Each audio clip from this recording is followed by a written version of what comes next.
Hey guys, I am so sorry about that really last minute cancellation. I appreciate you guys all being really flexible. So I wanted to just pop on here and give you an update on what you need to do instead. Since we didn't have the Zoom class, it won't be any more like additional work for you or anything because obviously it was not your fault that we had to cancel class. So let me go ahead and show you just the three things that you are going to do. And it shouldn't take you too long at all. And I'm actually going to move some stuff around so it'll be a little bit easier to get to. So go ahead and go to Unit 4, Reading is Critical Thinking, and then we are on week 2. And for this, you are just going to do you're going to read 3 different things, okay? So take a look here, see that our Holocaust digital stations, that was due today, so those grades should be updated, and make sure you have finished those. If you got a lower score than maybe you were happy with, take a look at the comment. If there's no comment, just reach out to me. It was either because I couldn't see your links or something like that. So reach out to me so we can make sure we get that figured out. I did try to make sure I made a comment if you did lose points. What you are going to do is I first need you to just read this very short newspaper article. Now, we were going to read this together on Zoom, so you just are going to read it on your own instead. And this was a newspaper article written in the 1970s, and what had happened is there was a hate crime against a Jewish person, and it was done by these people in the Nazi Party, and it was in the 70s, so World War II had just ended a few decades ago, like 20 years ago at this point. And the defense lawyer for the Nazis was like, this is going to be super hard to find people that are not biased against Nazis. Like everyone is going to be so against these Nazis, and then it's going to be hard to find a jury that is not biased. What he found that it was actually very easy because a lot of people had no idea what Nazis were and they didn't associate it with World War II. So I want you to read through that and just think about kind of what quote there is the most impactful. But all you have to do is read that. After that, you are going to watch The Terrible Things.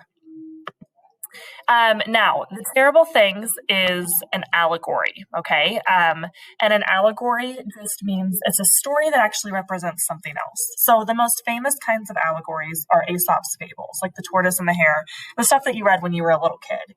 And The Tortoise and the Hare, that's not just a story about these two animals. It's a story about a moral, and slow and steady wins the race, stuff like that. So The Terrible Things is an allegory for the Holocaust. So this is like a book written for little kids. It's about these animals that live in a forest, and these scary, terrible things come and take groups of animals away. But what I want you to look for is, what is it actually representing in your minds? Like, what are the terrible things representing? What are the animals representing? Things like that. Okay. So you're going to watch that. It's a pretty quick video. And you're going to watch that instead of reading the story. When you are done with that, just complete this terrible thing symbolism. This is where our Zoom class was going to end. So again, this is nothing like added. All you have to do is just complete this chart, and you're going to show me like what you think each item represents. So tell me, what do you think the terrible things represent? What do you think the big rabbit represents? Different things like that. And I just want to see your thoughts on this. There's no right or wrong answers. I just want to see if you can tell me, like, what in your opinion do those things represent? And then I want you to tell me why you think each of these quotes is repeated and what do you think it means. Okay? So you just choose one quote and tell me, why do you think it was repeated a lot in the story and what does it mean? So that should not take you too long either. And then the last thing that you are going to do, so you're going to read or watch 3 different things today. A horror miss or a horror erased from memory, the newspaper article, you just read it. Then you're going to watch The Terrible Things by Eve Bunting, and you're going to say what you think each thing symbolizes, okay?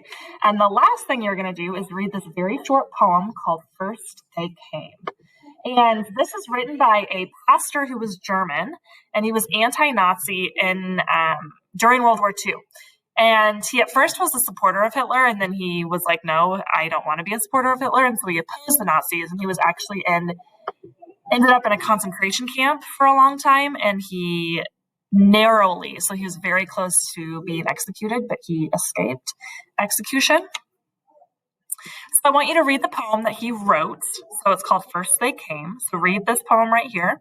And then you're going to do two things. You're going to answer these questions. How you answer them is up to you, meaning you can highlight it, you can bold it, you can make it a different color, whatever you want to show me your answer to the questions. And then in complete sentences, and that's really important here, in complete sentences, I want you to answer 4, 5, and 6. Okay? So that one shouldn't take you terribly long either. So you're going to work with 3 different pieces of literature. We were going to only read that first one together. So this shouldn't be any like added extra work because of not having Zoom class. So I just want you to try your best on it. On a lot of those, there's not right or wrong answers, except for the multiple choice one. I am looking for some specific answers. But I just want to see where you're at. So make sure that you complete the little chart for the terrible things and do the first ACAME assignment. And that is it. That is it until next week. So that is due Wednesday morning. Something that you should pretty easily be able to get finished. But as always, let me know if you need help or if you need a video chat, and I would be more than happy to. Thank you guys again for being so flexible. I really, really appreciate it. Being back fully in person has been such a big change when it comes to the schedule. So I appreciate you guys being flexible. Okay. Good luck with everything, and I will talk to you soon. Bye.